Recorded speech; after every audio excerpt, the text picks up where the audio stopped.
ये कहानी शुरू होती है छोटे से कस्बे से, जहाँ पर अलग अलग तरह की दुकानें लगी होती है। खुशहाली का माहौल होता है। इसी कस्बे में रहती है एक सावित्री नाम की औरत, जो बहुत ही ज़्यादा कंजूस होती है।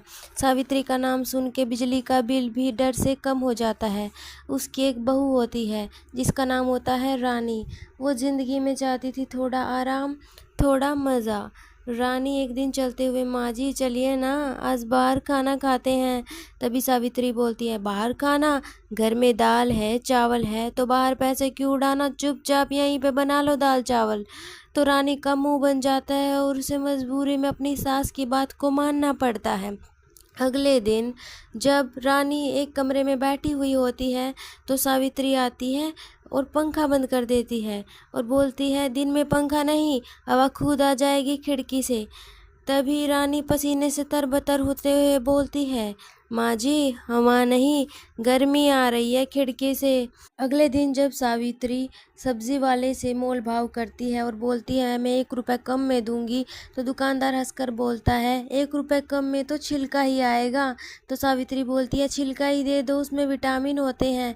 अगली रात उसकी बहू रानी और बेटा सावित्री की चुगली करते हुए बोलते हैं कि माँ जी तो हर चीज़ में बचत करती है, अब मैं भी उसी की तरह करूँगी। अगले दिन उसकी बहू आधा कप चाय बनाकर लाती है, तो सावित्री बोलती है, इतनी कम चाय क्यों बनाई? तो उसकी बहू बोलती है, माँ जी दूध और गैस दोनों की बचत हो गई ना, मैंने इसलिए कम बनाई है।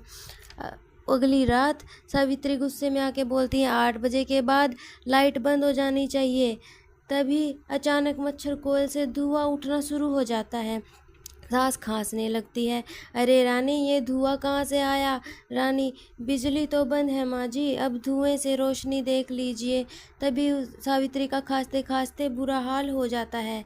अगले ही दिन पड़ोसी शंभू सावित्री के बेटे को अपनी बालकनी में चार्जर एक्सटेंशन लगाते हुए देख लेता है।